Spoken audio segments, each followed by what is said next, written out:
हिंदू धर्म में अगर देखा जाए तो अलग अलग वस्त्र बताए गए हैं, लेकिन अक्सर देखा जाता है कि उसमें जो नाभि, जो नेवल होती है, वो एक्सपोज्ड होती है। ऐसा क्यों है? जब आप माँ के गर्भ में होते हैं तो आप इसी ही नाभि से जुड़े हुए होते हैं, और सिर्फ जुड़े ही नहीं होते, आप वहाँ से नरिशमेंट पा रहे होते हैं। हम मुंह से तो नहीं भोजन करते जब माँ के गर्भ में है, हम नाभि से भोजन करते हैं। तो जो umbilical cord। हाँ, एब्सोल्युटली।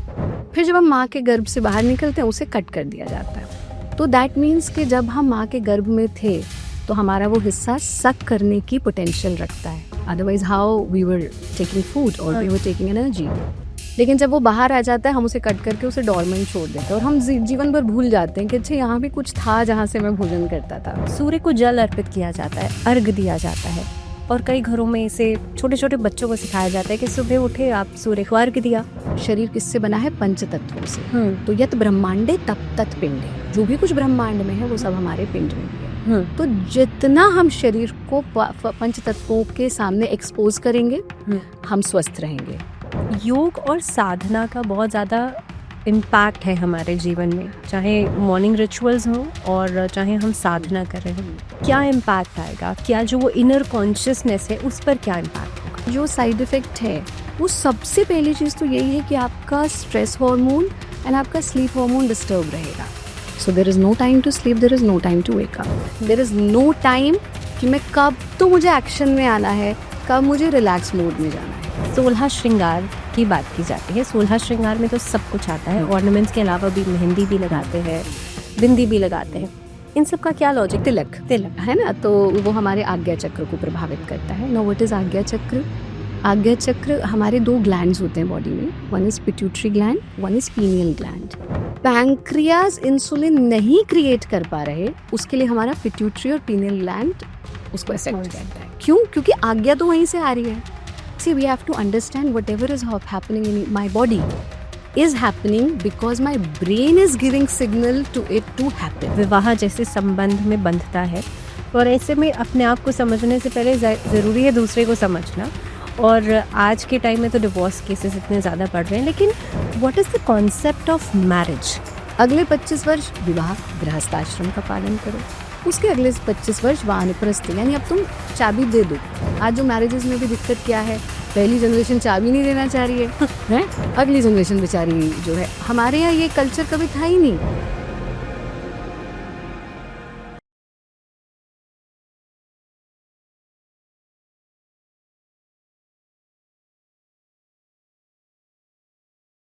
तो जुड़े रहिए आप लोग टाइम्स मंत्रा के साथ। आप चैनल को सब्सक्राइब कीजिए, वीडियोस को लाइक कीजिए, और अगर आप लगातार जुड़े रहना चाहते हैं तो आप जानते हैं आपको क्या करना है, बेल आइकन प्रेस करना है।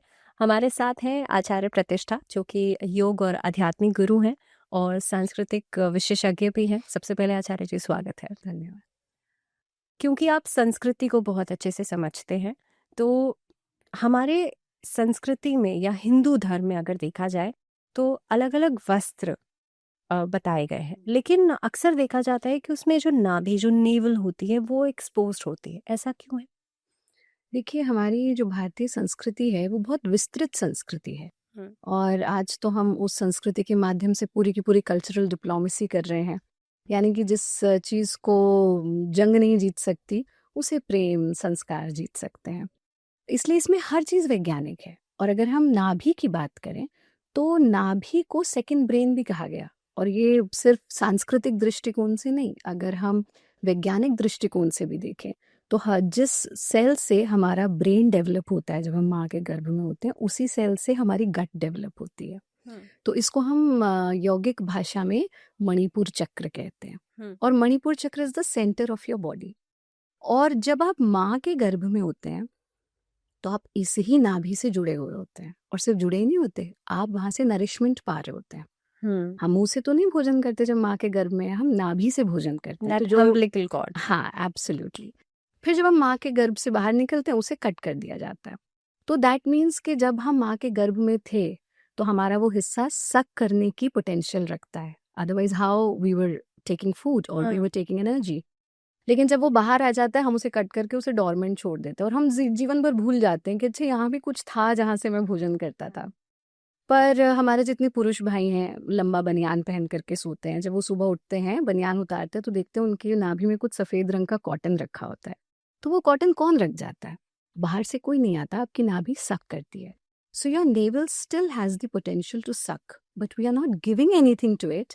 तो वो बेचारे को जो बनियान मिल रही है, कमीज मिल रही है, वहीं से सक कर रहा है। अच्छा। तो इसलिए भारतीय संस्कृति की जितनी भी वेशभूषा आप देख लीजिए, पुरुषों को देखिए तो उनका जो अपर बॉडी है वो नग्न अवस्था में रहता है, पूजा करते हुए, सूर्य को अर्घ देते हुए। विशेष रूप से सन एनर्जीज जब भी हम लेते हैं तो उसमें नाभि का बहुत बड़ा रोल है। ऐसी महिलाओं का जो भी हमारा पारंपरिक वेशभूषा है, वो साड़ी है, लहंगा चोली है, बाकी सब बाहर से आई है। इसलिए हमारे यहाँ नारी को ढकने की भी प्रावधान नहीं है। पल्लू कर लेना, चेहरा ढक लेना, ये भी सब आक्रांताओं के साथ आया। भारतीय स्त्री को ढकने का कोई प्रावधान नहीं है, ना पुरुष को ढकने का कोई प्रावधान है। We had always been a very open culture. तो यौगिक परंपरा में भी हम इसका बहुत प्रयोग करते हैं। जैसे किसी के होंठ फटे हुए हैं तो आप नाभि में 2 बूंद तेल डाल के उसे सुला दीजिए। ये तो बहुत पुरानी परंपरा है, हाँ, नानी दादी के टाइम का नुस्खा है तो। बिल्कुल। और बच्चे जब आते हैं ना, मुझे गुरुमा मुझे ये जो है होंठ फटा हुआ है, हमने कहा तुम नाभि में तेल डालो। नाभि से होंठ कैसे ठीक हो जाएंगे? तुम कहते हैं मेलेडी खाओ खुद जान जाओ। है ना। तो कुछ चीजें प्रत्यक्षम किम प्रमाणम है। इसी तरह से आपकी पूरी बॉडी में जो है ड्राइनेस है और आपकी स्किन फटती है, तो आप न से आरंभ होने वाले जो स्थान है, नाभि, नाखून, इनमें आप तेल लगा करके सो जाइए। तो आपकी पूरी बॉडी को नरिशमेंट मिलेगा। So navel plays a very important role, और इसीलिए उसको फिर संस्कृति से जोड़ दिया। जितनी भी चीजें हैं जो भी आपके स्वास्थ्य के लिए उचित है, वो आपकी संस्कृति से जोड़ दी गई, उनके संरक्षण के लिए। क्योंकि हर व्यक्ति की बौद्धिक क्षमता ऐसी नहीं है कि वो समझे उसके लॉजिक को। तो उसको हमने रिलीजन से, उसको हमने कल्चर से जोड़ दिया कि भाई ऐसा करो तो इससे तुमको लाभ होगा। हमारे हिंदू धर्म में और भी कई सारे ट्रेडिशंस हैं, कई सारे घरों में इसे हम पूजा पाठ से भी जोड़ देते हैं, क्योंकि सूर्य चंद्रमा 2 प्रत्यक्ष देवता हैं। सूर्य को जल अर्पित किया जाता है, अर्घ दिया जाता है, और कई घरों में इसे छोटे छोटे बच्चों को सिखाया जाता है कि सुबह उठे आप सूर्य को अर्घ दिया। लेकिन हर चीज का आपने कहा एक साइंटिफिक, एक वैज्ञानिक पहलू जरूर है। एब्सोल्युटली। इसका क्या वैज्ञानिक पहलू है? आपने जो मैंने ये बात कही ना, साइंटिफिक पहलू, हमारे जितनी भी ऋषि परंपरा हुई है, हमारे ऋषि हमेशा वैज्ञानिक ही थे। आप पूरा इतिहास उठा करके देख लीजिए। We are a culture that faced so many invaders throughout history. तो 400 साल एक इन्वेडर्स ने रूल किया, 600 साल एक ने रूल किया, और करते करते आपकी सांस्कृतिक मूल्य, बहुत सारी चीजें, फिर भी हम सरवाइव कर गए, आज तक हैं। ये भी बहुत बड़ी बात है। अब सूर्य जो है ना, sun is the source of energy.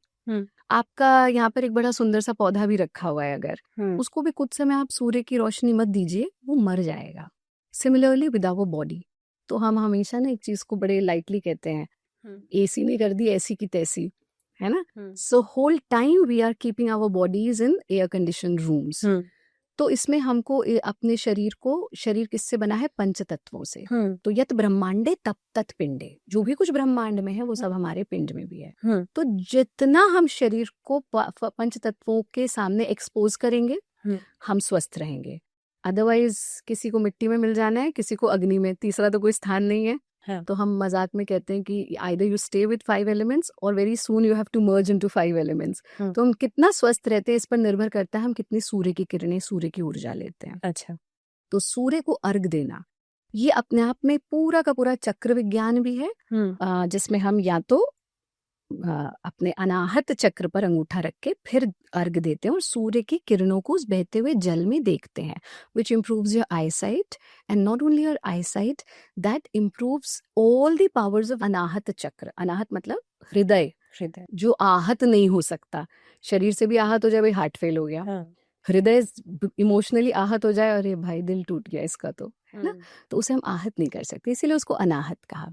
तो हमारी भावनाओं पर कंट्रोल आता है, हमारा इमोशंस पर कंट्रोल आता है, हमारी कार्डिक हेल्थ के लिए बहुत अच्छा है। या फिर हम इस तरह से अर्घ देते हैं कि सूर्य को हम जल के थ्रू देखते हैं, जो हमारी आई हेल्थ के लिए बहुत महत्वपूर्ण है। और सिर्फ आई हेल्थ नहीं, हमारे जितने भी ब्रेन की कैपेसिटीज हैं उनको इंक्रीज करता है, बिकॉज दैट अफेक्ट्स योर आज्ञा चक्र। आज्ञा मीन्स जो हमारे पूरे ब्रेन क्या काम करता है? ब्रेन हमारे बॉडी को कमांड देता है।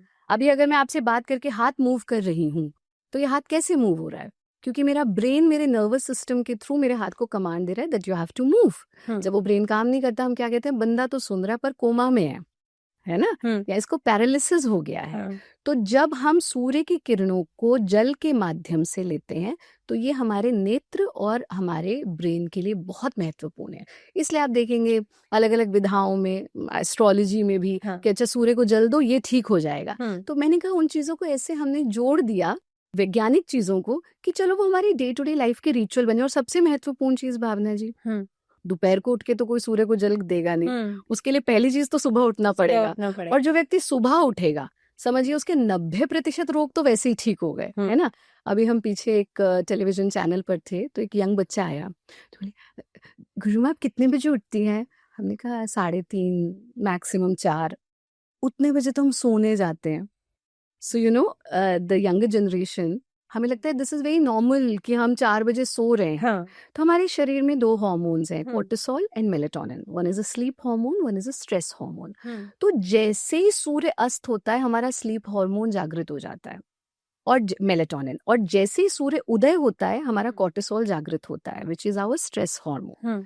तो आप देखेंगे हर व्यक्ति की ना एक बार 6 और 7 के बीच में आंख खुलती जरूर है, फिर वो चाहे अंगड़ाई लेके दोबारा सो जाए, चाहे वो जो है वॉशरूम जाकर के आकर के सो जाए, पर एक बार उठेगा जरूर। उस वक्त अगर हमने एक रिचुअल ले लिया कि नहीं मुझे प्रातःकाल जागरण करना है, सूर्य को अर्घ देना है, व्यक्ति उठेगा, नहाएगा, एक दिनचर्या बनेगी, एक रूटीन बनेगा, 90% रोग आपके वैसे ही ठीक हो जाएंगे। आपने बहुत अच्छी बात कही कि सुबह 4 बजे उठने का एक जो रिचुअल है, आजकल तो बहुत रेयर हो गया, लोग बहुत इन सब चीज़ों को फॉलो करते हैं, लेकिन जेनजी के ऊपर मैं खास तौर पे बात करूंगी। ये जो 3-3:30 बजे, यू सेड कि 3-3:30 बजे तो हम सोने जाते हैं। योग और साधना का बहुत ज़्यादा इम्पैक्ट है हमारे जीवन में, चाहे मॉर्निंग रिचुअल्स हों और चाहे हम साधना कर रहे हों। ऐसे में जेनजी, ये जो जनरेशन है या नॉर्मली आज की जनरेशन, मान लीजिए इस सब चीज़ों को फॉलो नहीं कर रही है, क्या इम्पैक्ट आएगा? क्या जो वो इनर कॉन्शियसनेस है उस पर क्या इम्पैक्ट होगा? इम्पैक्ट तो आप देख ही रहे हैं। मैं एक छोटा सा उदाहरण देती हूँ, and it is not about generation. मुझे लगता है कि कभी कभी ना हम कुछ चीजों को लेबल कर देते हैं, लाइक जेनजी है तो ऐसा ही होगा, मिलेनियल है तो ऐसा ही होगा, पर ऐसा नहीं है। हम तो आप जो है सतयुग से लेके आज तक देखिए हर युग में हर चीज रही है। तो अगर हम किसी भी जनरेशन की बात करें, आज लोग कहते हैं कि Gen Z is using mobile phone more, but थोड़ा सा भावना जी आप देखेंगे बल्कि हमारे भी जो बुजुर्ग हैं वो उस बच्चों से ज्यादा यूज कर रहे हैं, क्योंकि लोनलीनेस है, क्योंकि कुछ और नहीं है, चलो भाई हम फोन ही यूज कर लेते हैं। तो सबके साथ है। तो प्रातःकाल जागरण का जो साइड इफेक्ट है वो सबसे पहली चीज तो यही है कि आपका स्ट्रेस हार्मोन एंड आपका स्लीप हार्मोन डिस्टर्ब रहेगा। So there is no time to sleep, there is no time to wake up, there is no time कि मैं कब तो मुझे एक्शन में आना है, कब मुझे रिलैक्स मोड में जाना है। इसलिए आप जहां पर रिलैक्स रहना है वहां तनाव में है, जहां तनाव में रहना है। And stress is not a disease, most important. हम कहते हैं इसको थायराइड हो गया, thyroid is a gland. Generally हम कुछ ऐसे वर्ड्स ले लेते हैं, भाई इसे स्ट्रेस हो गया। स्ट्रेस नहीं होगा तो मैं आपसे बात नहीं कर पाऊंगी, स्ट्रेस नहीं होगा आप हाथ नहीं मूव कर पाएंगे। So stress is not a disease, over stress is a problem और under stress is a problem. Similarly thyroid is not a disease, hyperthyroid is a problem, hypothyroidism is a problem. Blood pressure is not a disease, high blood pressure और low blood pressure is a problem. तो जब हम कहते हैं इसका प्रभाव इन पर क्या है, मैं आपको एक छोटा सा उदाहरण देती हूँ। एक छोटी सी चीज है, आप मतलब बट बहुत इंपॉर्टेंट चीज है कि मैंने कहा हमारा सेंट्रल नर्वस सिस्टम, जब हम सेंट्रल नर्वस सिस्टम की बात करते हैं, it is your spine and your brain. और धड़ और ब्रेन को कनेक्ट करने का पॉइंट है आपकी गर्दन, which is the most neglected and most abused part of your body आज के समय में, क्योंकि हर व्यक्ति ऐसे एवरी टाइम। अब आपके जो ब्रेन से सिग्नल्स बॉडी को आने चाहिए, जितने क्विक आने चाहिए वो उतने स्लो आ रहे हैं। तो एक उदाहरण के रूप में मैं आपको दे रही हूँ, आप अब की जनरेशन को देखिए और हमारी जनरेशन को देखिए, एक एक्शन का रिएक्शन जितना इंस्टेंट होता था, बेटा ये कर दो फटाफट।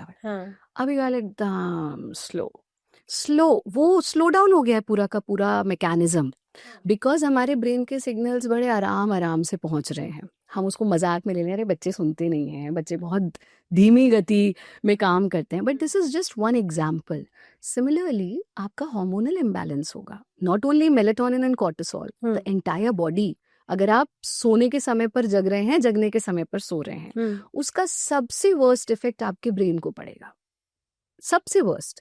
और इसलिए आप क्या देखेंगे, वो आपकी पढ़ाई में भी उसका असर दिखने लगेगा, आपकी डे टू डे एक्टिविटीज में दिखने लगेगा, ब्रेन बॉडी के कनेक्शन में दिखने लगेगा, आपके एक्शन रिएक्शन में दिखने लगेगा, और मोस्ट इम्पॉर्टेंट आपके हार्मोनल इम्बैलेंस।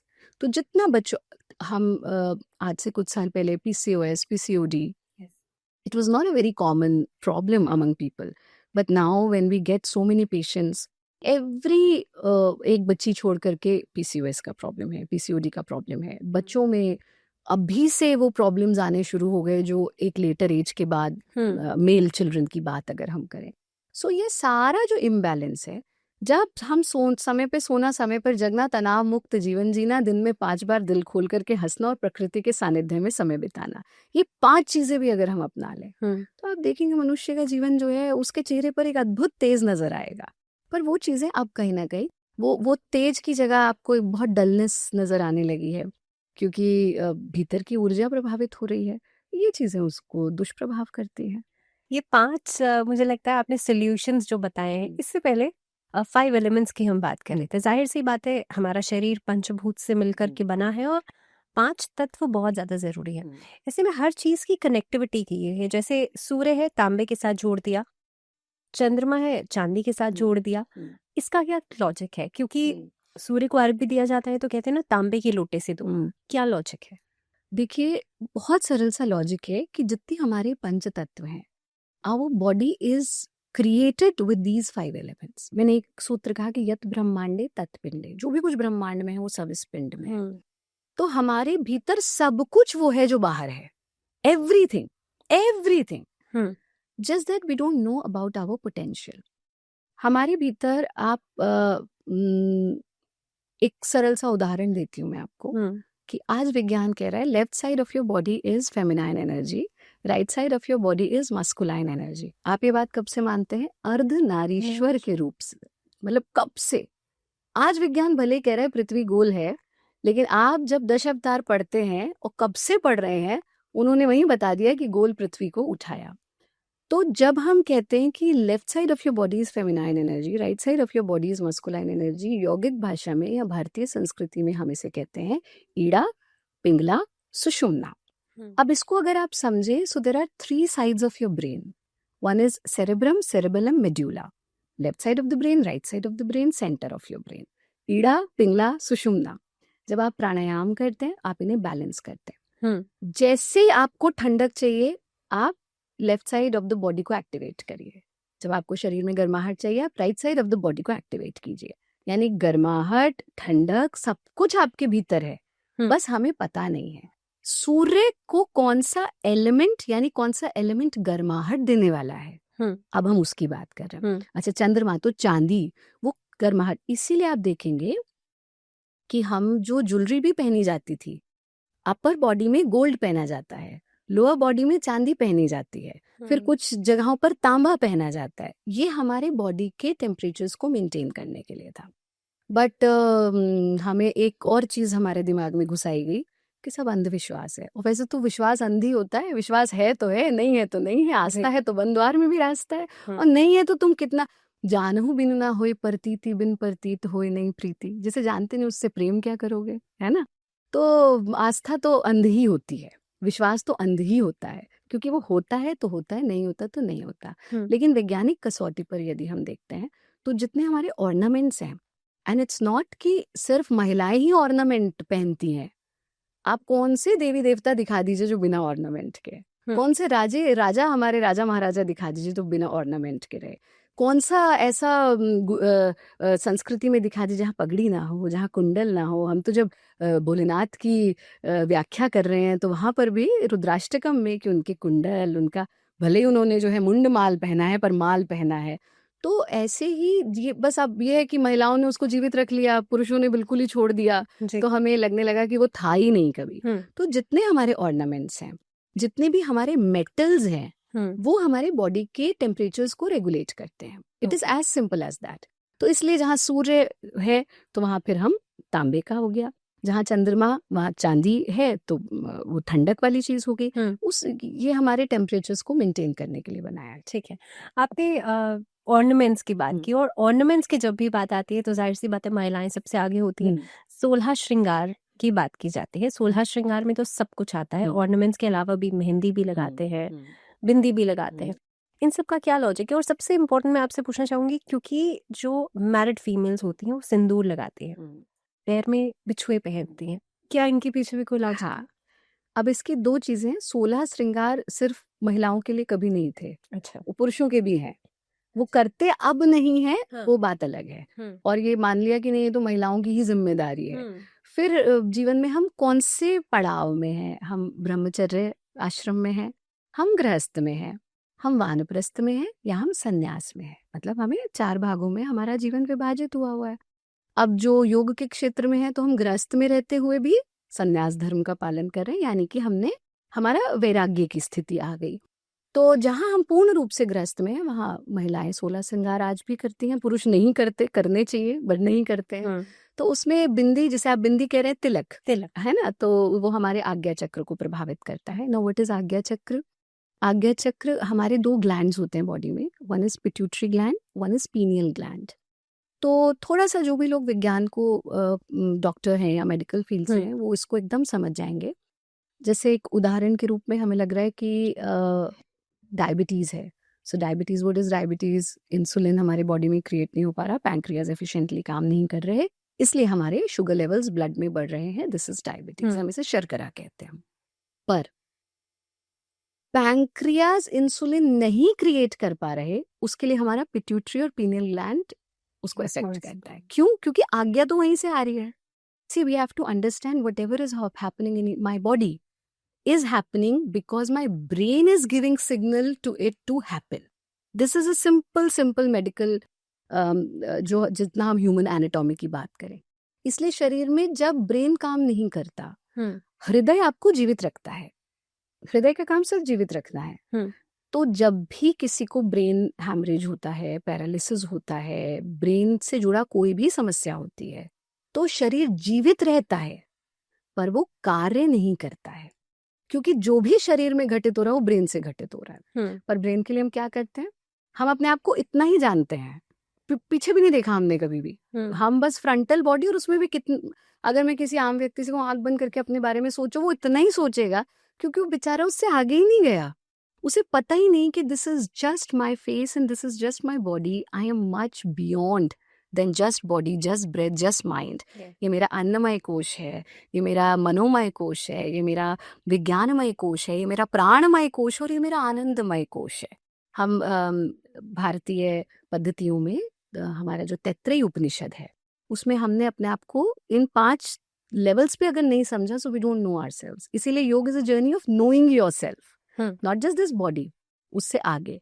तो जब हम तिलक लगाते हैं तो हम उस पिट्यूटरी और पीनियल ग्लैंड को एक्टिवेट करते हैं, क्योंकि आप उसे प्रेस कर रहे हैं यहाँ पर। And we do it every day, yes, continuously every day. बहुत सारी ऐसी वेस्ट में भी थेरेपीज है। एक सुजोग थेरेपी है जिसमें हम अपने चक्रों पर लाल रंग के बिंदु लगा करके वो उस पर फोकस करते हैं एंड देन वो एक्टिवेट होते हैं। वहाँ से हमारे अलग अलग शरीर के ही नहीं, मन के रोग भी सॉर्ट आउट होते हैं। तो जब हम तिलक लगाते हैं, ये सबसे बड़ा विज्ञान है कि वो हमारे पिट्यूटरी और पीनियल ग्लैंड को प्रभावित करता है, यानी हमारी ब्रेन को प्रभावित करता है। और सिर्फ ब्रेन ही नहीं, हमारे माइंड को भी प्रभावित करता है। और जैसा होए मन वैसा होए तन, वैसा होए जीवन। और मन चंगा तो कटौती में गंगा। तो जहाँ हम दूसरों का मन तो जीतना चाहते हैं, पर अभी अपना मन हमारा संतुलित नहीं है। तो इसी तरह से जितने भी हमारे रिचुअल्स हैं, चाहे वो तिलक हो गया, काजल की अगर हम बात कर लें, है ना, बच्चों में लगाया जाता था। अब वो इतने केमिकल वाले आने लगे कि डॉक्टर्स कहते हैं नहीं भाई बच्चों को काजल मत लगाओ। पर काजल जो है that is not only about beauty. अब जब हम काजल की बात करते हैं, काजल किससे बनता है? घर पे हम सब दिवाली पे बनाते हैं, तो सरसों के तेल से या घी से, बादाम से, नीम से भी हम काजल बनाते हैं। तो ये मेडिकेटेड चीजें हैं। जब आप काजल इनसे बनाए हुए आंखों में अप्लाई करते हैं, ये आपकी आंखों की रोशनी को बढ़ाता है। तो जितनी भी ये चीजें हैं मैं एक बात कहती हूँ भावना जी, अक्सर लोग जब आहार की बात करते हैं, क्योंकि आप तो बहुत गहरे प्रश्न पूछ रहे हैं, आम आदमी तो ये कहते हैं भाई मोटा हो जाऊं, पतला हो जाऊं, स्वस्थ हो जाऊं। हाँ। तो जब हम आहार की बात करते हैं ना, तो हमारे पीछे एक वीडियो बड़ा वायरल हुआ। तो जानबूझ के हम जो है, क्योंकि मन के नियंत्रण की बात करते हैं, तो हम हमेशा कहते हैं भाई मन तो गोलगप्पे खाने का कर रहा है। तो एक हमारी शिष्य हैं, उन्होंने पूछा, गुरु आप हमेशा गोलगप्पों की बात क्यों करती हैं, तो गोलगप्पा नहीं खाना चाहिए। सो ऐसे भारत का कोई ऐसा पारंपरिक भोजन नहीं है, पारंपरिक भोजन जो आपको नुकसान दे सकता है, अच्छा। कोई नहीं है। हम्म। एक भी भारत का पारंपरिक भोजन ऐसा नहीं है जो भारतीय को नुकसान कर सकता है, बट ऑन अ कंडीशन, वो बिल्कुल वैसे ही बना है जो उसका पारंपरिक बनाने का तरीका है। Golgappa is a wonderful appetiser. उसमें धनिया है, उसमें पुदीना है, उसमें इमली है, उसमें भुना हुआ जीरा है, उसमें हींग है। उससे अच्छा एपेटाइजर क्या हो सकता है? लेकिन जब वो हरे पानी, हरा रंग मिला के और फिटकरी मिला के आप सड़क पे जा करके खा रहे हैं, तब वो नुकसान देगा। सिमिलरली हमारे जो 16 श्रृंगार हैं, अगर वो एज इट इज आप वैसे ही यूज कर रहे हैं जैसे वो बताए गए हैं, तो वो आपको नुकसान नहीं दे सकते। पर आप सोच रहे हैं, नहीं हम तो ब्रांडेड ब्लश लगा लें, हम तो ये कर लें, वो फिर आपके स्किन को इफेक्ट करेगा, आपके हर चीज को इफेक्ट करेगा। तो अगर कोई भी ट्रेडिशनल चीज एज इट इज है, वो आपको किसी भी, चाहे फिर वो भोजन है, चाहे फिर वो 16 श्रृंगार है, वो आपको लाभ ही देगा, वो कभी भी नुकसान नहीं दे सकता है। हम अपने अंदर को या अपने अस्तित्व को समझने की बात जब करते हैं, ऐसे में एक वो समय आता है जब एक इंसान एक एज में आकर के विवाह जैसे संबंध में बंधता है, और ऐसे में अपने आप को समझने से पहले ज़रूरी है दूसरे को समझना। और आज के टाइम में तो डिवोर्स केसेस इतने ज़्यादा बढ़ रहे हैं, लेकिन what is the concept of marriage? Concept of marriage बहुत ही प्यारा कॉन्सेप्ट है। हमारी संस्कृति में मनुष्य के जीवन को 4 भागों में विभाजित किया गया। पहली चीज कहेगी जीवेत शरदः शतम्। परमात्मा कह रहे मैं तुझे 100 साल दे के भेज रहा हूँ। उसको तो कैसे जीता है और जीता भी है या नहीं जीता, ये तेरे दैनिक दिनचर्या पे निर्भर करता है, राइट? तो भाई 40 के थे, बस कल सोए उठे ही नहीं। Why? Because we are not living a natural life. पहली चीज, इन 100 वर्ष को 4 भागों में विभाजित किया, 25-25 के 4 भाग, जिसमें पहला 25 वर्ष तुम्हें ब्रह्मचर्य का पालन करना चाहिए, साधना करो, आराधना करो, ज्ञान अर्जित करो, कोई डिस्ट्रैक्शन नहीं होना चाहिए उस टाइम पे। अगले 25 वर्ष विवाह गृहस्थाश्रम का पालन करो। उसके अगले 25 वर्ष वानप्रस्थ, यानी अब तुम चाबी दे दो। आज जो मैरिजेस में भी दिक्कत क्या है, पहली जनरेशन चाबी नहीं देना चाह रही है? अगली जनरेशन बेचारी जो है, हमारे यहाँ ये कल्चर कभी था ही नहीं। अब हम वानप्रस्थ आश्रम में आ गए, बच्चों का विवाह हो गया, बच्चों को चाबी दी, अब हम मुक्त हैं। पर वहां मोह नहीं खत्म हो रहा, तो घर में लड़ाइयां हो रही हैं और हम उसको संस्कृति का ठप्पा दे रहे हैं। ये एब्सोल्युटली रॉन्ग है। आप अगर सांस्कृतिक तरीके से देखें, वानप्रस्थ मतलब अब हमारा इन्वॉल्वमेंट खत्म, अब हम परमात्मा की प्राप्ति में लगे। बच्चे अपना जीवन, हमने उन्हें तैयार कर दिया, वो अपना जीवन देखें। फिर आता है संन्यास आश्रम। अब इसमें कुछ लोग चूज करते हैं कि हम ब्रह्मचर्य के बाद सीधा संन्यास में जाएं, दैट इज देयर चॉइस। लेकिन जब आप गृहस्थ आश्रम में हैं, तो विवाह के 4 कारण बताए गए, बड़े सुंदर कारण है। हर व्यक्ति को पता होना चाहिए। लोग कहते हैं right age for marriage, right this for marriage, नहीं, right mindset for marriage is important. अगर वो माइंडसेट नहीं है, आप विवाह को पूर्णता की ओर नहीं ले जा सकते। तो पहला कारण बताया गया, मनुष्य योनि में जब हम आते हैं, तो हम 84 लाख योनियों के बाद आते हैं, और उन 84 लाख योनियों से हम बहुत सारे एनिमल इंस्टिंक्ट्स लेकर के आते हैं। कभी हम शेर रहे होंगे, कभी हम छिपकली रहे होंगे, कुछ ना कुछ तो रहे ही होंगे। और उन एनिमल इंस्टिंक्ट्स को जब हम इस जीवन में ला रहे हैं, वो क्या है? क्रोध, काम, लोभ, इंस्टेंटली हमारे इमोशंस को ट्रिगर करने वाली चीजों से हमारा ट्रिगर हो जाना, ये सब एनिमल इंस्टिंक्ट्स है। मनुष्य का स्वभाव आनंद का है। आप किसी चिड़चिड़े व्यक्ति के साथ क्यों नहीं रहना चाहते? क्योंकि वो आपको अट्रैक्ट ही नहीं कर रहा। आपको वो चीज अट्रैक्ट करेगी जो आपके अंदर है। आपका स्वभाव आनंद है, ब्लिस है। अब ये जो एनिमल इंस्टिंक्ट्स आई, उसमें से एक इंस्टिंक्ट है फ्री डिजायर ऑफ सेक्स। हर जीव को आप देख लीजिए, मनुष्य को छोड़कर, उसके अंदर एक फ्री डिजायर ऑफ सेक्स है। उसका कोई पार्टनर फिक्स नहीं होता है। उस एनिमल इंस्टिंक्ट को एक स्त्री और एक पुरुष तक बांधने के लिए एक सामाजिक व्यवस्था बनाई गई, जिसका नाम दिया गया विवाह। कि आप, और ये कहा भी गया, पतिव्रता पत्नी और पत्नीव्रता पति, वो ब्रह्मचारी ही माने जाते हैं, क्योंकि उसका रुझान और कहीं नहीं है। पहली चीज तो ये।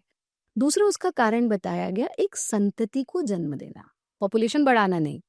एक ही बालक है लेकिन वो ऐसा है जो राष्ट्र और धर्म के लिए कुछ कर पाए, तब आप एक सफल माता पिता है। तीसरा कारण बताया गया, बहुत सुंदर कारण है। वो कारण ये है कि जब आप गृहस्थ आश्रम में रहते हैं ना, तो आप एडजस्टमेंट सीखते हैं, आप त्याग सीखते हैं, आप कॉम्प्रोमाइज सीखते हैं, आप सैक्रिफाइस सीखते हैं। आप ऐसा नहीं होता कि बस मैं ही मैं हूँ, ऐसे तो जीवन नहीं चल सकता। सो जितनी भी सामाजिक हमारे इमोशंस और भावनाएं हैं वो गृहस्थ जीवन में सीखी जाती हैं। और फिर आ गया चौथा कारण। अब ये सब आपने सीख लिया, आप जब आप चौथे कारण पे आते हैं तो आप कितना कह लो भावना जी, आपने भी अपने पतिदेव को भी कहा होगा, जो व्यक्ति जिससे प्रेम करता है वो उसे कहेगा भाई तेरे बिना नहीं जी सकता मैं, देख तुझसे ही सबसे ज्यादा प्रेम करता हूँ। या फिर मनुष्य को लगता है मैं खुद से सबसे ज्यादा प्रेम करता हूँ। पर फिर एक ऐसा जीव आपकी गोद में आता है कि आपको लगता है नहीं, ये है वो जिससे मैं अपने से भी ज्यादा प्रेम करता हूँ। वो आपकी संतान होती है। हर व्यक्ति संतान से स्वयं से ज्यादा प्रेम करता है। फिर एक साइकिल बनता है, आप बच्चे से प्रेम कर रहे हैं, बच्चा आपसे प्रेम करता है, बच्चा थोड़ा बड़ा होता है, उसका स्कूल फ्रेंड्स बनते हैं, टीचर्स बनते हैं, वो और बड़ा होता है, टीनेज में आता है, जिस माता पिता के बिना रह नहीं पा रहा था अब वो सोचता है निकले तो हम फोन वोन लगाएं जरा, है वो एज भी आती है। फिर उसका विवाह होता है। पर माँ का प्रेम वैसा ही बना हुआ है, बच्चे का प्रेम अब अपनी पत्नी के प्रति भी है। फिर जब उसकी संतान होती है तो वो प्रेम जो वो माँ उसके लिए अनुभव करती थी अब वो अपनी संतान के लिए अनुभव कर रहा है। और वहाँ माता पिता को रियलाइज होता है कि नहीं, अब हमको परमात्मा की प्राप्ति के लिए जाना चाहिए, ये सब माया है, वैराग्य की ओर बढ़ना चाहिए। तो विवाह हमको वैराग्य की ओर लेकर के जाता है। यानी गृहस्थ आश्रम is a natural process to liberate, natural process to detach. Otherwise वो फेज जिनका छूट गया, मोह वहां पड़ा रहता है, पड़ा ही रहता है। जिस चीज को आपने भोगा नहीं आप उसके प्रति मोह होगा। यानी कि तो, जो इस कॉन्सेप्ट को नहीं समझ रहा है वो वहीं अटक के रह जाएगा। हाँ, और जब आप वो जो आपने त्याग सैक्रिफाइस वाले इमोशन सीखे थे, अब आप उसको जब परमात्मा की प्राप्ति के लिए लगाते हैं तब फिर आप वानप्रस्थ से संन्यास की ओर जाते हैं। अगर आप इनको अपनाने के लिए तैयार हैं तब तो आप वैवाहिक जीवन यानी गृहस्थाश्रम में प्रवेश करें। ये हमारा पारंपरिक तरीका है। पर आप सोच रहे कि नहीं ये भी चल रहा है और वो भी चल रहा है, वो उस तरह से फिर जीवन आगे नहीं चलता है। जी, ये तो मुझे लगता है हमने बहुत सारी चीज़ें ऐसी बात कर ली कि ठीक है हम अपने जीवन को कैसे समझ सकते हैं, लेकिन साधना की बात करते हैं। आप योग करती हैं, साधना कैसे की जाए? लोग तो मंत्रों की भी साधना करते हैं, कुछ लोग तंत्र की भी साधना करते हैं, लेकिन साधना का मतलब क्या है? साधना का सीधा सा अर्थ है स्वयं को साध लेना, और स्वयं को साधे बिना जीवन में कुछ भी संभव नहीं है।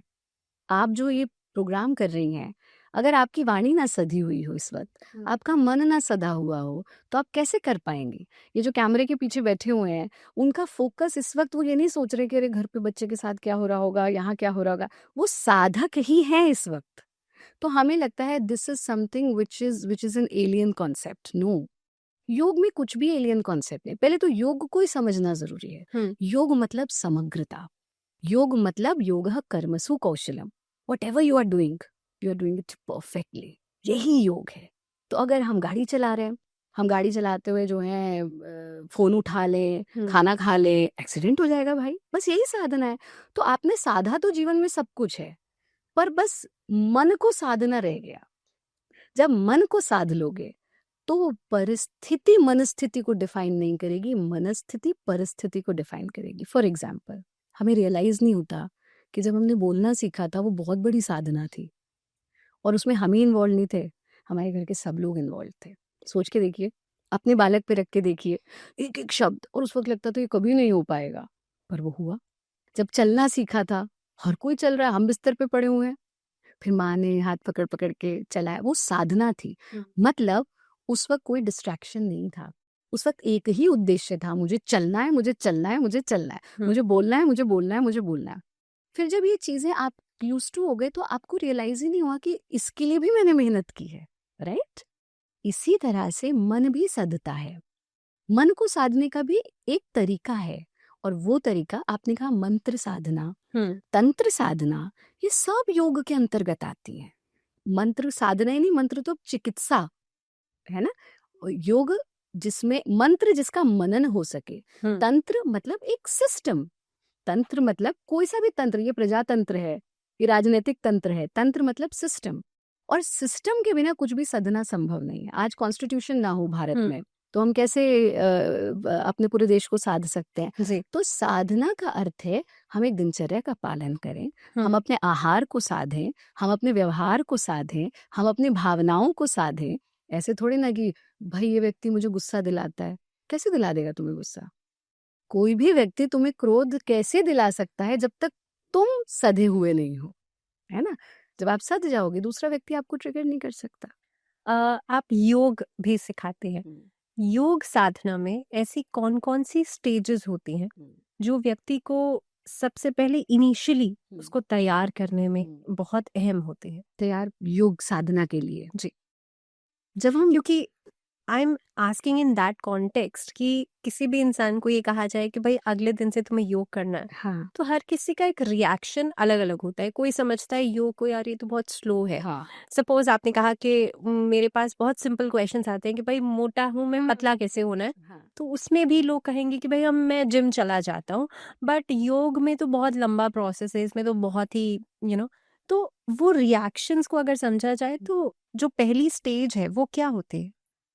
जब हम योग साधना की बात करते हैं, एक बड़ी प्यारी बात अक्सर मैं कह देती हूँ कि योग ही हमको फ्लेक्सिबल नहीं करता, योग भी समय के साथ बहुत फ्लेक्सिबल हो गया है।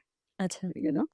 तो योग है तो साधना, और योग से बड़ा अध्यात्म नहीं है, इसलिए कि योग का जो प्रारंभिक अर्थ है ना, वो है संयोगो योग इत्युक्तो जीवात्म परमात्मनो, आत्म से परम आत्म की यात्रा। अध्यात्म क्या है? अति जमा अध्यात्म अति जमा आत्म, आत्म को अति करना, आत्म की उन्नति करना। और योग आत्म से परम आत्म की यात्रा, मतलब मैं कितना एलिवेट हो रहा हूँ। तो अध्यात्म और योग एक ही चीज है, लेकिन हर चीज के कुछ पक्ष बना दिए गए। जैसे योग साधना तो है ही, पर योग चिकित्सा जिसे हम योग थेरेपी कहते हैं, योग प्रैक्टिस जिसे हम सिर्फ एवरीडे अभ्यास कहते हैं, फिर उसमें भी भावना जी हम तो बहुत सौभाग्यशाली हैं कि हमको तो माँ के गर्भ से योग की शिक्षा मिली, क्योंकि हम उस लीनेज को बिलोंग करते हैं, हम तीसरी पीढ़ी हैं, आगे हमारी बिटिया चौथी पीढ़ी है। लेकिन अब जो स्थिति आ गई है वो भयावह स्थिति है। पहले तो योग योगा बन गया, फिर वो योगा एंड प्राणायाम बन गया, फिर वो योगा एंड मेडिटेशन बन गया। तो हमने क्या सोच लिया, अच्छा भाई कसरत ही है योग तो, पर योग में आपकी हर समस्या का समाधान छुपा है। जिम जाइए बहुत अच्छी बात है, पर जिम जाने पर भी आपको योगाभ्यास करना पड़ेगा। हम तो खुद हमारे जिम्नेजियम से, हमारे पूज्य पिताजी वंदनीय गुरुदेव, वो मिस्टर इंडिया रहे, 10 साल चैंपियन रहे, the only vegetarian mister India. लेकिन अगर आप सिर्फ जिम्नेजियम प्रैक्टिसेस कर रहे हैं तो बॉडी के साथ साथ ब्रेन भी स्टिफ होने लगेगा, आपको तब भी योग करना पड़ेगा। योग में आप चूज करते हैं कि आप, अब ये अवधारणा जो नहीं तो स्लो है या इसका इफेक्ट, ऐसा बिल्कुल नहीं है। प्रत्यक्षम किम प्रमाणम, योग में तो हाथ के हाथ परिणाम मिलेगा, हाथ के हाथ। और ये बिल्कुल अतिशोक्ति नहीं है, आप अभी के अभी अपनी सांस को परिवर्तित कर सकते हैं, आप इंस्टेंटली अपना बीपी लो कर सकते हैं, आप इंस्टेंटली अपना बीपी हाई कर सकते हैं, आप इंस्टेंटली बॉडी के ठंडक को बढ़ा सकते हैं, आप इंस्टेंटली बॉडी की गर्माहट को बढ़ा सकते हैं। और तो और हमारे वंदनीय पिताजी, हमारे गुरुदेव, वो 10 साल चैंपियन क्यों रहे? वो हर साल अपनी बॉडी की पूरी शेप ही परिवर्तित कर लेते थे। अच्छा। कंप्लीट बॉडी, मतलब कॉम्पिटिटर ने कहा अच्छा इसका ये पॉजिटिव है, चलो अगले कॉम्पिटिशन में मैं ये करूंगा, अगले साल बॉडी शेप चेंज। ये योग के बिना संभव ही नहीं है। तो योग जो है वो अध्यात्म की भी पराकाष्ठा है, और वो भौतिकता की पराकाष्ठा में भी ले जा सकता है। मतलब योग एक ऐसा विज्ञान है जिससे आप जितना ऊंचा उठना चाहें ऊंचा उठ सकते हैं। शरीर को स्वस्थ करना चाहते हैं शरीर तक रह सकते हैं, मन को स्वस्थ करना चाहते हैं मन की उन्नति हो सकती है, आध्यात्मिक उन्नति हो सकती है। यानी योग से जो चाहे आप पा सकते हैं, पर चूज आपको करना है। तो कभी कभी पूछते हैं हमसे इंटरव्यूज में कि कोई आयरन योगा हो रहा है, पावर योगा हो रहा है, ये हो रहा है, वो हो रहा है। सर चलो शुरू तो कर रहे हैं, कहीं से भी करो, है ना? छोटे को जानोगे, बड़े को जानने की इच्छा होगी, शुरू तो करो, लेकिन आरंभ करें। और योग एक ऐसा, अगर हम थेरेपी के रूप में भी देखें, मोटा पतला के रूप में भी देखें, तो मैं कहूंगी हींग लगे ना फिटकरी, रंग चोखा ही चोखा। हाँ, हमारी संस्था मोक्षायतन योग संस्थान, वो विश्व की टॉप 10 योग इंस्टीट्यूट्स में आता है। भारत सरकार के साथ हम बहुत कार्य करते हैं। कोविड के हम इतने देशों में कार्य कर रहे हैं, कोविड के टाइम पर हमने अपनी ऑनलाइन एकेडमी शुरू की and I was a little adamant कि ऑनलाइन में योग कैसे। कोविड काल खत्म हुआ, हम जब उसे बंद करने लगे विद्यार्थी रोने लगे। ऐसी ऐसी बच्चियां, हमें हमें ये सौभाग्य मिला कि हम देश की पहली महिला योगाचार्य हुई, लेकिन उस सौभाग्य को हमने कितनों में बांटा। आज जितनी महिला योगाचार्य आप देखेंगे सब हमारे भारत योग ट्रेडिशन से, हमारे हमसे सीख करके आगे निकली हैं। तो बच्चियों ने ये कहा कि गुरु माँ अगर ये ऑनलाइन ना होता, हम तो आश्रम नहीं आ सकते थे, हम तो सेंटर, हमारे घर पे रिस्ट्रिक्शंस इतनी, हम निकल नहीं सकते थे। तो हमने उसको ऑनलाइन जन जन तक पहुंचाया। तो हम तो ये कहते हैं आपको कुछ नहीं करना, पूरा दिन फोन देखते हो, डिवाइस खोल के बैठो, आप ऑनलाइन जुड़ जाओ, पर करो 24 घंटा में से 24 मिनट, इतना तो हम अपने आप को दे ही सकते हैं। और मैं आपको गारंटी देती हूँ, आप भारत योग कीजिए, 24 मिनट कीजिए, आपका जीवन ना परिवर्तित हो जाए तो आप देखिएगा शरीर मन, आपके चेहरे पे एक अद्भुत ग्लो ना आ जाए तो आप देखिएगा आपकी जीवन का सब कुछ परिवर्तित हो सकता है योग से। इसीलिए शायद अंतर्राष्ट्रीय योग दिवस के रूप में भी हम इसे बनाते हैं। लेकिन आपने कहा कि योग से योगा हो गया, फिर योगा एंड मेडिटेशन हो गया, ये ट्रांसफॉर्मेशन कैसे हुआ? ये ऐसे हो गया जैसे कृष्ण से कृष्णा हो गया, अर्जुन से अर्जुना हो गया, है ना। एलिजाबेथ ही रही, वो तो एलिजाबेथा नहीं हुई, है ना। तो ये कुछ कुठाराघात हमारी संस्कृति पर हुए और होते चले आ रहे हैं। जैसे कितने सारे ऐसे रिचुअल्स आज जब हम देखते हैं महिलाओं को ढका जा रहा है, कितने ऐसे स्टेट्स हैं जहाँ पूरा पूरा घूंघट लिया जाता है। ये हमारी परंपरा नहीं है, ये हमारी बच्चियों को इन्वेडर्स से बचाने के लिए कुछ रिचुअल्स ऐड किए गए। सती प्रथा उनमें से ये थी, लेकिन हम इतने सांस्कृतिक रूप से समृद्ध रहे कि हमने समय रहते उसे हटाया भी। जो चीजें गलत थी एक कारण से हुई, उन्हें हटाया। तो योगा का योग भारत योग बना रहा है और हमारी तो पुस्तकों में भी आप योगा नहीं देखेंगे, इट्स योग। हाँ, कभी कभी लोग ये कहते हैं नहीं साउथ में ऐसा है, नहीं, वो योग, योगा नहीं, क्योंकि वहां अंत का वर्ड पूरा बोला जाता है। सो योग, बट त्राटका नहीं, समझ रहे हैं। अभी बच्चे अच्छा त्राटका, अभी तो हमको बड़ा आश्चर्य हुआ, एक हमारी विद्यार्थी ने हमको एक किताब दी कि गुरु माँ माई बुक ऑन, विद्यार्थी तो नहीं थी, मतलब एक अच्छी ऑथर है कि इस पे आप अपनी टिप्पणी साइन कर दीजिए। तो आई हैव रिटन अबाउट अल्पाहारा, पहले हमको समझ ही नहीं आया क्या कह रही है। थोड़ी देर अच्छा अल्पाहार मतलब कम आहार लीजिए। तो इस तरह से बहुत सारी चीजें। एक और बड़ा प्रसिद्ध हमारा किस्सा था भावना जी, हम एक ऑथर हैं, विदेश में रहती है बच्ची, उसने हमको पुस्तक दिया, बोली गुरु माँ आपकी इस पे टिप्पणी कुछ लिख दीजिए मेरी फर्स्ट कॉपी पर। तो मैं आदत है ऐसे कैसे लिख दे, थोड़ा खोल के देखा तो उसमें उकड़ू बैठने की स्थिति को लिखा हुआ है, गार्लैंड पोज। ध्यान से सुनना इसको, उकड़ू बैठना गार्लैंड पोज। हमको बड़ा आश्चर्य हुआ, हमने उकड़ू बैठना गार्लैंड पोज कैसे हो सकते। एक तो अंग्रेजीफिकेशन जो है ना, see I can speak so many languages, so many, I have been to 60, we are working in 60 countries, I have been to so many countries, I have served my country as a senior diplomat, but still अंग्रेजी है तो अंग्रेजी है, हिंदी है तो हिंदी है, संस्कृत है तो संस्कृत है, खिचड़ी नहीं हमको पकाना। तो हमने कहा ये उसको नीचे देखा तो हिंदी में लिखा है मल आसन, माला आसन, MALA, माला आसन गार्लैंड पोज। मुझे तब भी समझ नहीं आया, फिर रियलाइज हुआ मल आसन, क्योंकि उकड़ू बैठने की स्थिति है, उसको वैसे हम काग आसन कहते हैं। मल कोई नाम नहीं होता, मल के नाम पे तुम आसन का नाम क्यों रखोगे।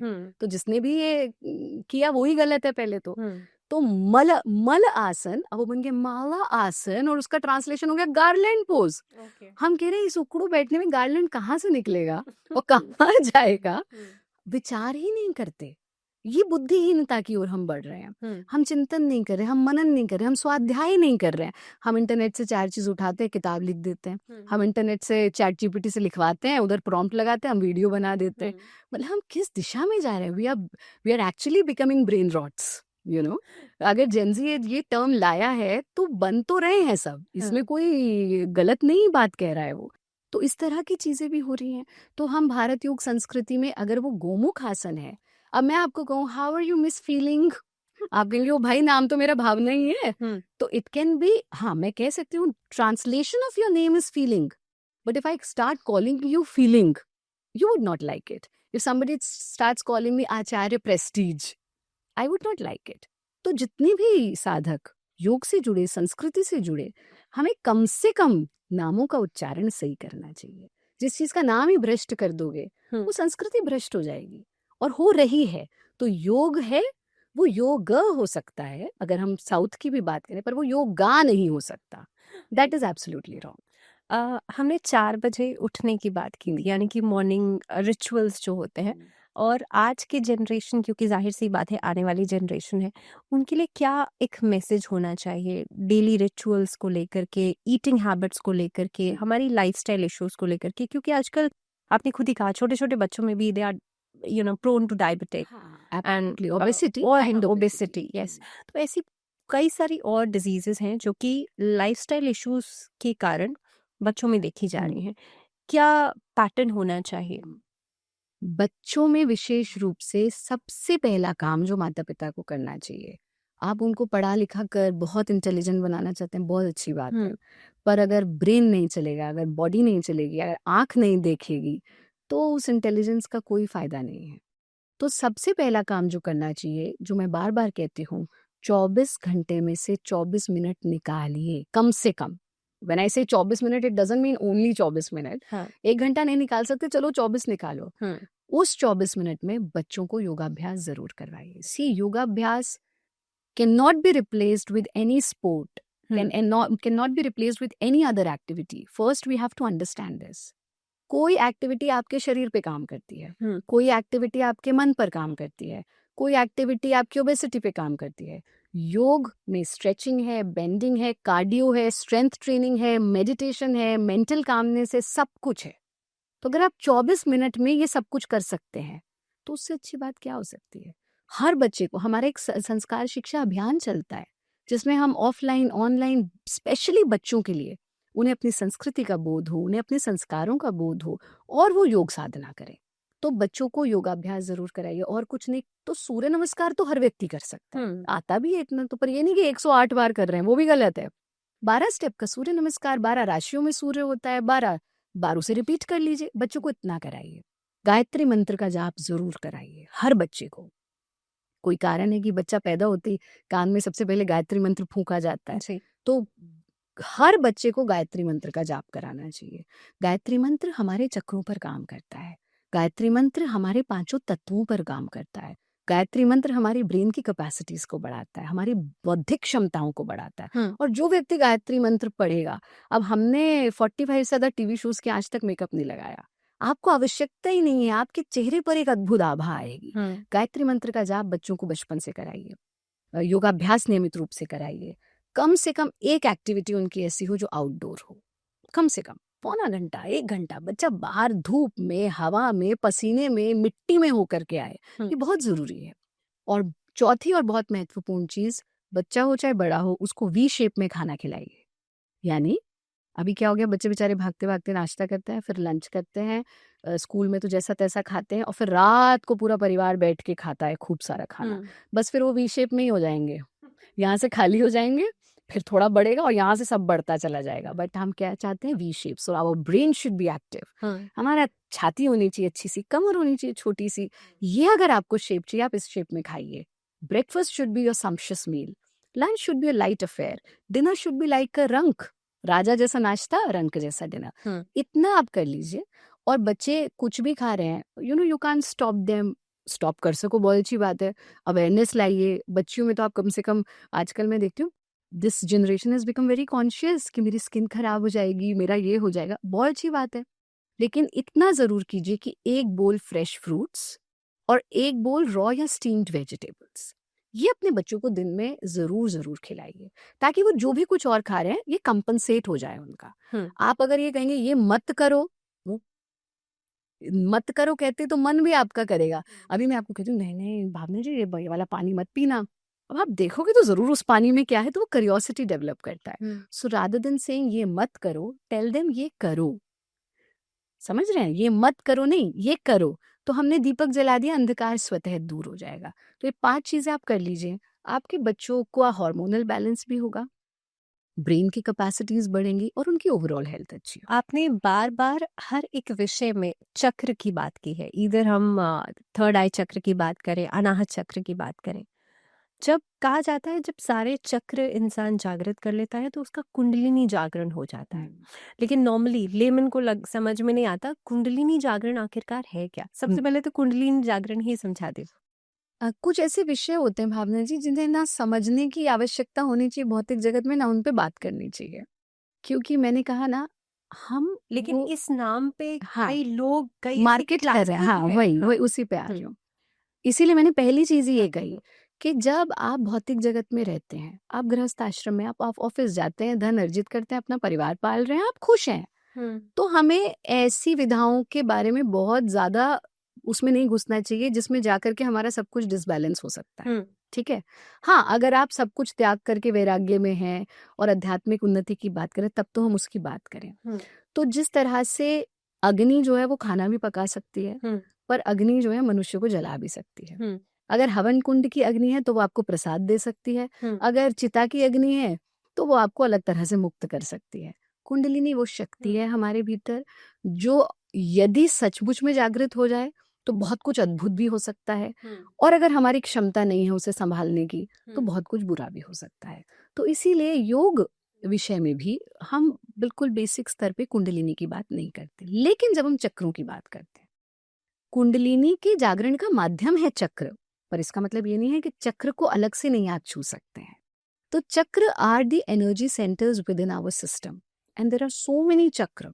हमारे शरीर के भीतर बहुत सारे ऊर्जा केंद्र हैं, पर 7 मुख्य ऊर्जा केंद्र हैं जो हमारी रीढ़ में स्थित हैं। अब हमें लगता है कि वो ऐसे जग जाएंगे और पता नहीं क्या हो जाएगा, पर ऐसा नहीं होता है। जगने से ज्यादा मैं उसे कहूंगी बैलेंस करना। उस ऊर्जा केंद्र से कितनी ऊर्जा निकल रही है या कितना वो डोरमेंट पड़ा है, ये हमारी साधना पर निर्भर करता है। तो हमारे भी कुछ कुंडलिनी पर तो नहीं, पर चक्रों पर कोर्स होते हैं, बट ओनली फॉर योग टीचर्स जो उस स्तर तक पहुंच चुके हैं। It's not for beginners. लेकिन ये सत्य है कि कुछ चक्र आपके स्वतः ही कार्य करते हैं, एक्चुअली सारे करते हैं। जैसे हम सब ने जीवन में कभी ना कभी कुछ ऐसा देखा और हमें लगा ये मैंने पहले देखा हुआ है, राइट?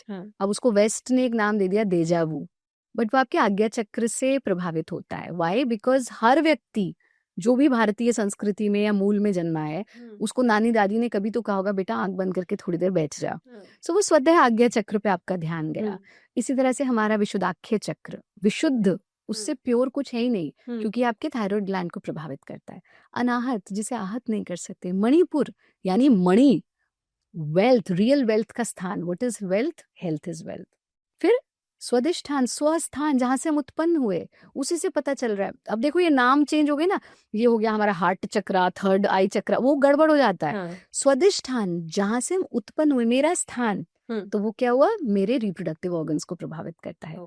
मूल आधार, मेरे होने का आधार, हमारे एक्सक्रेटरी ऑर्गन्स को प्रभावित करता है, हमारी काम इच्छाओं को प्रभावित करता है। और फिर सहस्त्रार, थाउजेंड्स, यानी यहां से मैं मुक्ति के द्वार पर जाऊं।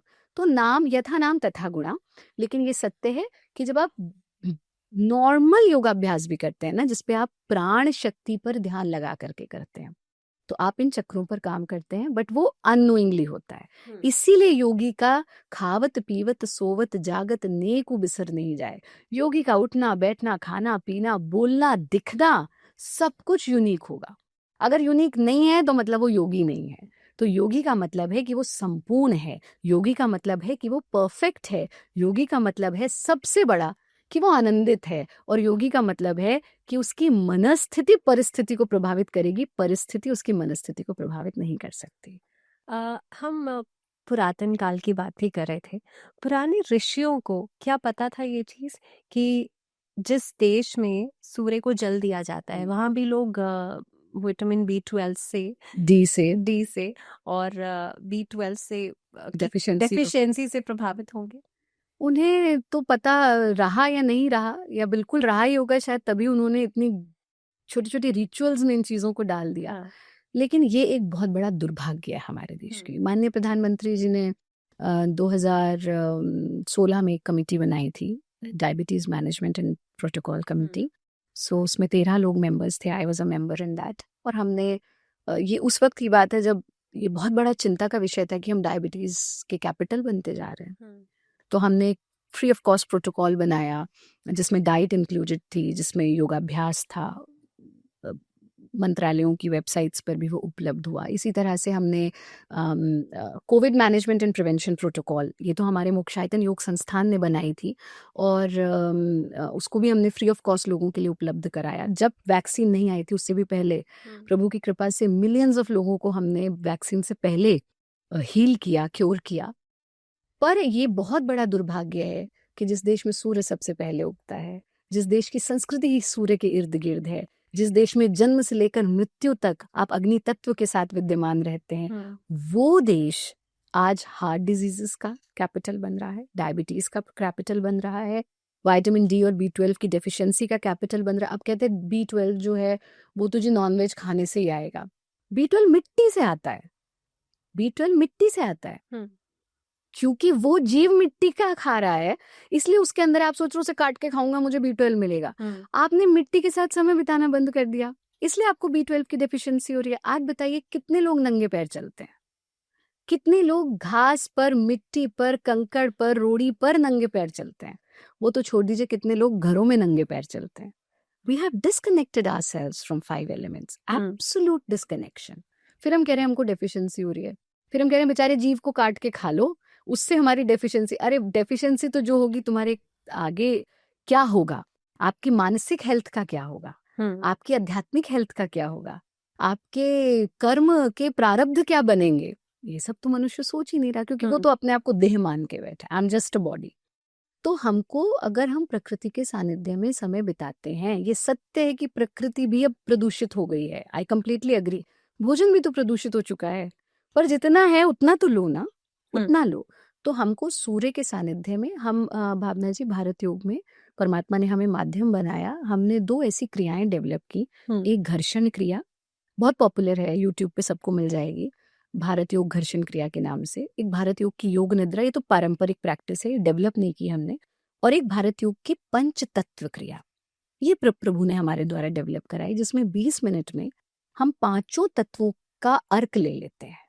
ये प्रैक्टिस मुझे लगता है घर्षण क्रिया और भारत योग की पंच तत्व क्रिया प्रत्येक व्यक्ति को करनी चाहिए। और अगर आप करेंगे तो आपकी सारी डेफिशिएंसीज 100% कह रहे हैं, 100% दूर हो जाएगी। मैं यहाँ अतिशोक्ति नहीं कहूंगी, लेकिन अगर आप भारत योग साधना करते हैं, मतलब नॉट ओनली कसरत, उसमें आहार है, व्यवहार है, आचार है, विचार है, दिनचर्या है, तो आपके 99% रोग हम दूर कराएंगे, शरीर के भी, मन के भी। बस आपको जागृत होने की जरूरत है, करने की जरूरत है। संकल्प ले लीजिए, हम आपके घरों में, अब तो टेक्नोलॉजी ने इतना let not technology use you, you use technology, तो आपके घरों में पहुंच गया है सब कुछ। लेकिन करिए, साधिए, निश्चित रूप से आराम मिलेगा। This was the beautiful message, I think, from your side. Thank you very much for being with us. धन्यवाद।